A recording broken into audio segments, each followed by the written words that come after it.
Huwag niyo na po kaming hanapin sa mga presinto sapagkat ang inyong mga pulis ay nasa inyo ng mga telepono. Dial 911. Darating ang inyong mga pulis sa loob ng 5 minuto.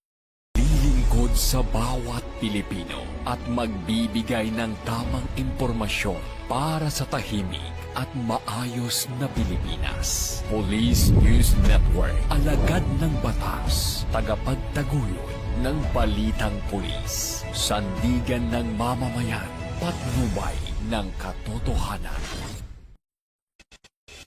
La Campo Crame, maghahatid ng pinakahuling kaganapan at nagbabagang balita. Ito ang PNN Police News Network. At ngayon, ang inyong mga tagapagbalita. Magandang araw, Bagong Pilipinas. Ako ang iyong alagad ng batas sa kataguyod ng Balitang Pulis, Patrolwoman Fe Octaviano. Maghahatid ng tamang balita, kwento ng pulis at serbisyo para sa mamamayan.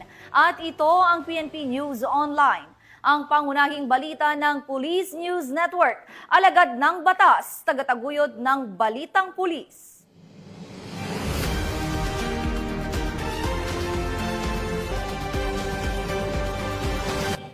Ngayon ay araw ng linggo at narito ang mga balitang nakalap ng ating mga PNN correspondents sa loob ng linggong ito.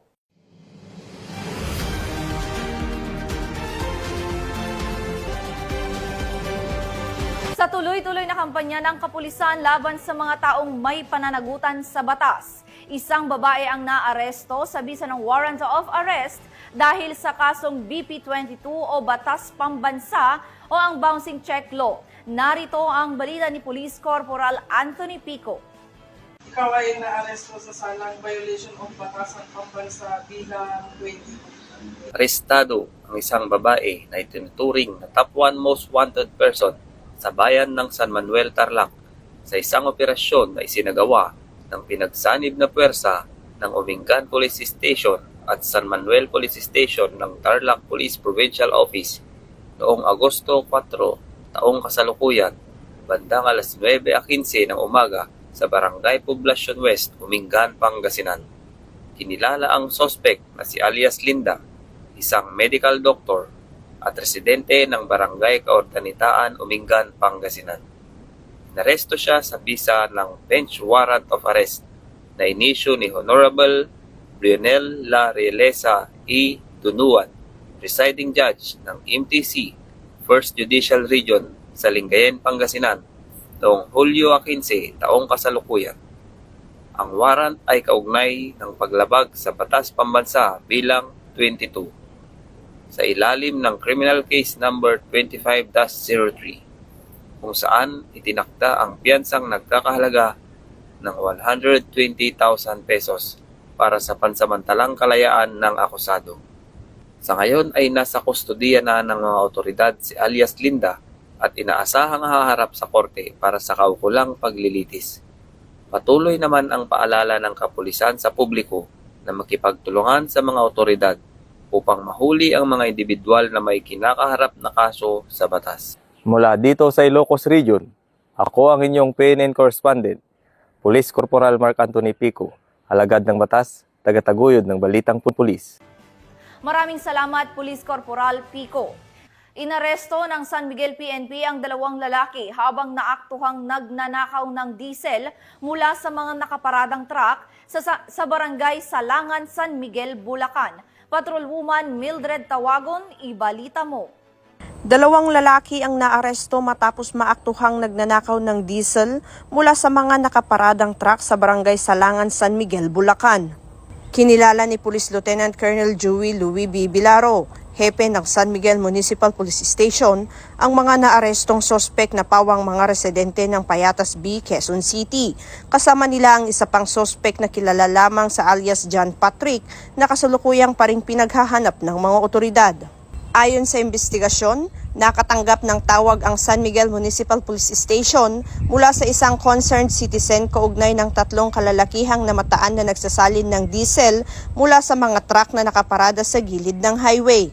Agad na rumisponde ang mga nagpapatrolyang pulis at sa loob lamang ng 5 minuto ay nakarating sa lugar ng insidente. Sa isinagawang hot pursuit operation, naabutan at naaresto ang 2 sospek sa barangay Anyatam, San Ildefonso, Bulacan. Dinala ang mga naarestong sospek sa San Miguel Municipal Police Station para sa kaukulang dokumentasyon at inihahanda ang pagsasampa ng kasong paglabag sa Revised Penal Code kaugnay ng pagnanakaw. Pinuri ni Police Colonel Angel L. Garciliano, Acting Provincial Director ng Bulacan Police Provincial Office, ang mabilis na aksyon ng San Miguel Municipal Police Station sa loob lamang ng 5 minutong response time na nagresulta sa pagkakaaresto ng mga sospek at pagpigil sa tuluyang pagnanakaw ng diesel. Patuloy ang mas pinaigting na police visibility at mabilis na pagtugon ng Bulacan PNP upang matiyak ang kaligtasan at kaayusan sa buong lalawigan. Mula dito sa Bulacan Police Provincial Office, ako ang inyong PNN correspondent, Patrolwoman Mildred A. Tawagon, alagad ng batas, tagataguyod ng Balitang Pulis. Maraming salamat, Patrolwoman Tawagon. Balik kulungan ang dating preso matapos maaresto ng mga otoridad sa ikinasang buy-bust operation at nakumpiska ang tinatayang 800,000 pisong halaga ng iligal na droga sa barangay Kalumpang, Molo, Iloilo. Ang detalye ng balita mula kay Patrolwoman Julibel Alvior. Naaresto muli ang isang dating bilanggo sa matagumpay na kinasang buy-bust operation ng mga kapulisan sa Zone 3A Barangay Kalumpang, Molo, Iloilo City, pasado 3:00 ng hapon nito lamang 5 ng Agosto taong kasalukuyan. Kinilala ang suspect sa alias na Bebe, 28 taong gulang at residente ng naturang barangay. Ayon kay Police Captain Roque Jimeno III, Officer in Charge ng Iloilo City Drug Enforcement Unit, matagal nang minanmanan ng mga operatiba ang galaw ng suspect matapos makatanggap ng impormasyon na sangkot ito sa iligal na bentahan ng droga. Halos 3 linggo siyang isinailalim sa surveillance bago ikinasang nasabing operasyon. Sa isinagawang investigasyon ng kapulisan, lumalabas na dating nakulong ang suspect noong taong 2024, ngunit napalaya sa ilalim ng plea bargaining agreement. Ayon pa kay Police Captain Jimeno, natukoy na may koneksyon si Bebe sa isang nakakulong sa Bureau of Jail and Management Penology sa Barangay Ungka, Haro, Iloilo City. Di umano'y doon siya kumukuha ng supply ng iligal na droga na kanyang ibinebenta. Tinatayang umabot sa halagang 816,000 pesos ang nakumpiskang hinihinalang siya bumula sa operasyon. Dahil sa dami ng nakumpiskang kontrabando at lawak ng koneksyon, itinuturing ngayon ng pulisyang suspect bilang isang high-value drug personality sa lungsod. Naharap si alias Bebe sa kasong paglabag sa Republic Act 9165 o Comprehensive Dangerous Drugs Act of 2002. Kasalukuyan siyang nasa kustudiya ng ICDEU para sa karagdagang investigasyon at pagsasampa ng kaso. Patuloy ang paalala ng PNP sa publiko na makiisa sa kampanya kontra iligal na droga at agad i-report ang anumang kahinahinalang aktibidad sa kanilang lugar. Mula dito sa Police Regional Office 6, ako ang inyong Police News Network Correspondent, Patrolwoman Julibel Alvior, alagad ng batas, tagataguyod ng Balitang Pulis. Maraming salamat, Patrolwoman Alvior.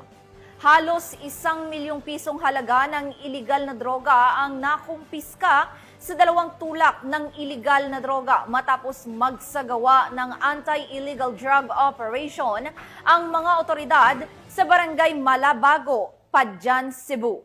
Ibabalita yan ni Patrolwoman Annalyn Canoog.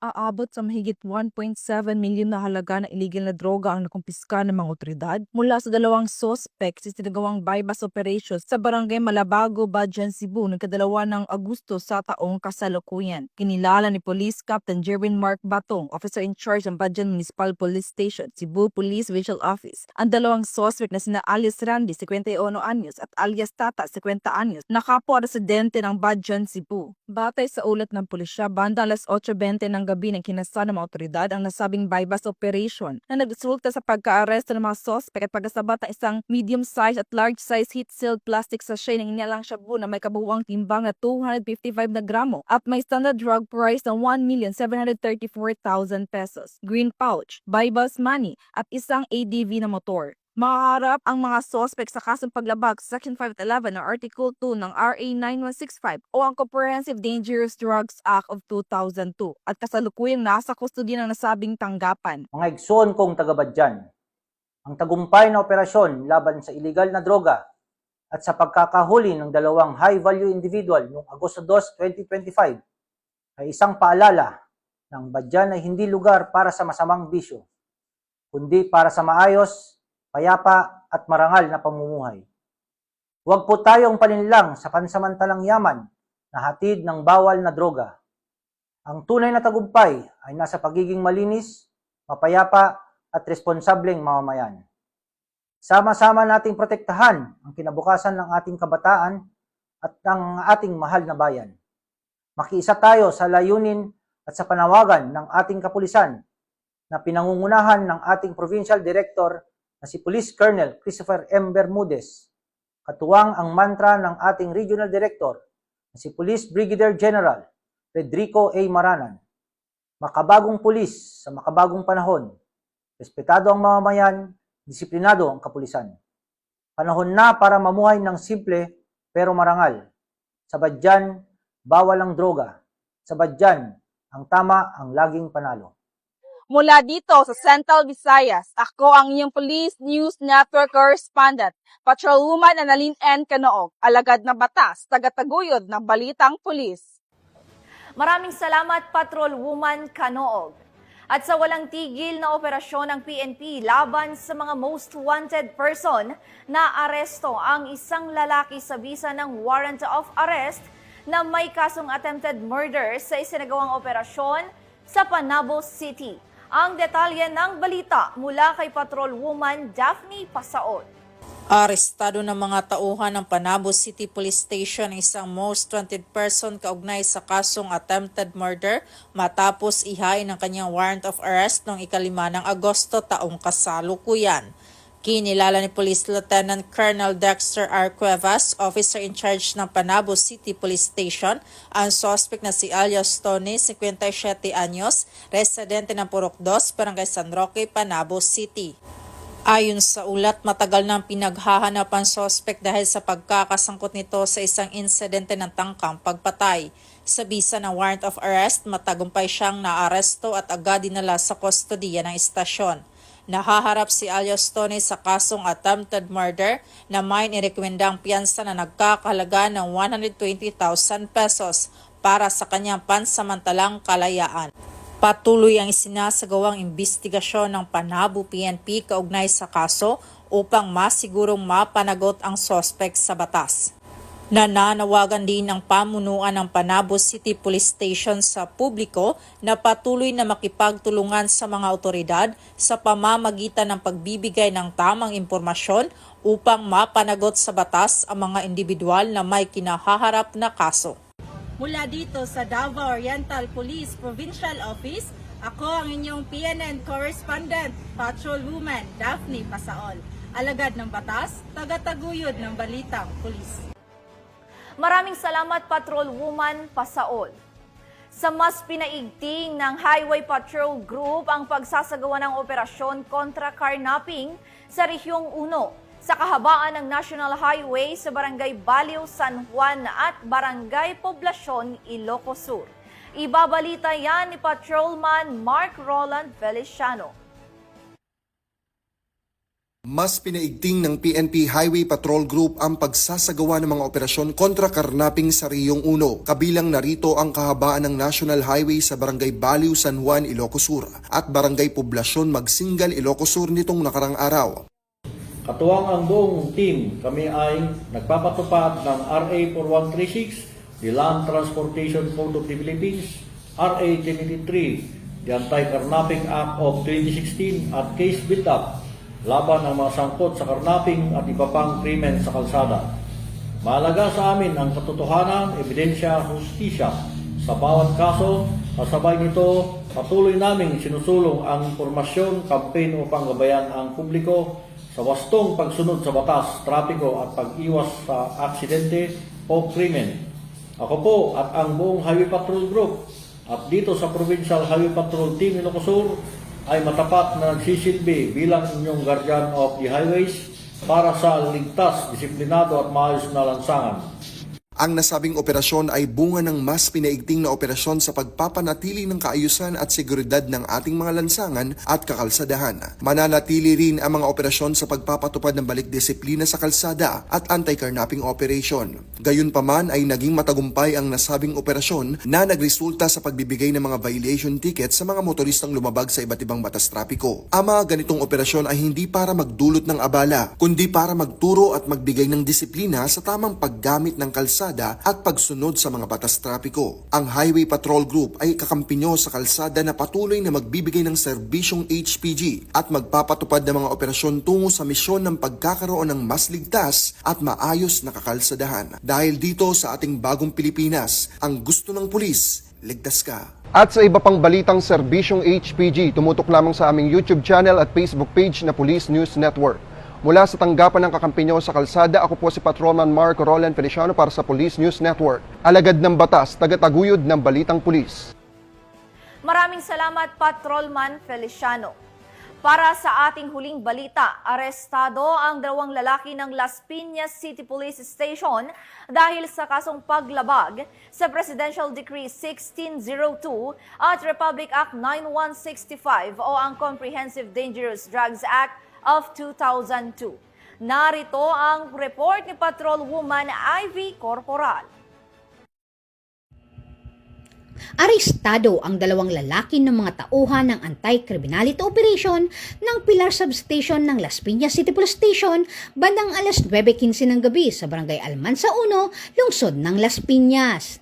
Kinilala ang mga sospek na sina alias Toy at alias Jojo. Ayon sa ulat, nagsasagawa ng rutinang pagpapatrolya at anti-criminality operation ang mga tauhan ng nasabing istasyon nang maaktuhan ang mga lalaki na naglalaro ng karakrus na nag-ugat sa pagkakaaresto sa mga sospek.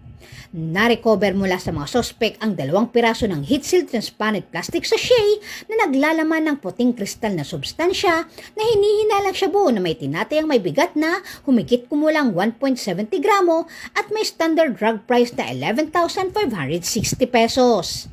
Nakuha rin ang halagang 703 pesos bilang taya sa iba't ibang dominasyon, kabilang ang 3 pirasong piso na ginamit bilang flipper. Ang mga naarestong sospek ay mahaharap sa kasong paglabag sa Presidential Decree 1602 o Illegal Gambling at Republic Act 9165 o mas kilala bilang Comprehensive Dangerous Drug Act of 2002. Mula dito sa Camp Bagong Diwa, Bikutan, Taguig City, ako po ang inyong PNN correspondent, Patrolwoman Ivy Corporal, alagad ng batas, tagataguyod ng balitang pulis. Maraming salamat, Patrolwoman Corporal. At yan ang mga balitang nakalap ng ating PNN correspondents mula Luzon, Visayas at Mindanao sa loob ng linggong ito. At sama-sama tayong tumakbo sa Run with the Chief 2025 ngayong August 24 sa Parking State, Pasig City.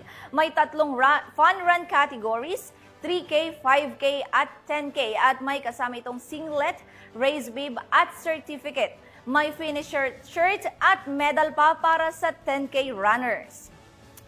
May Zumba warm-up din bago magsimula. Hatid ito ng Rotary Club of Camp Crame para sa isang mas masaya at mas malusog na komunidad. Mag-register na!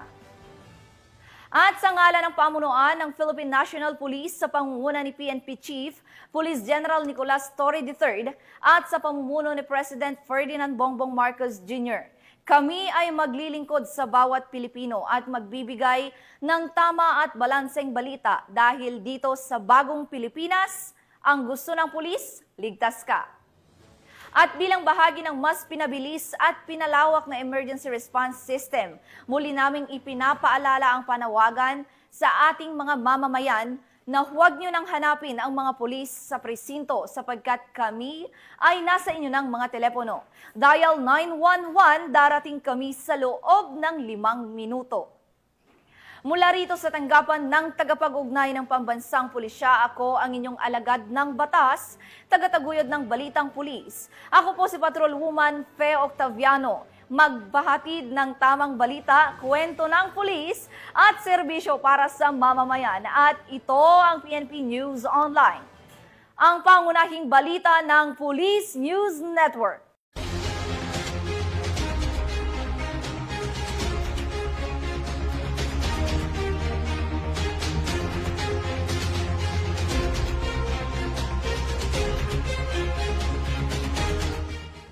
Police News Network, alagad ng batas, tagapagtaguyod ng balitang pulis.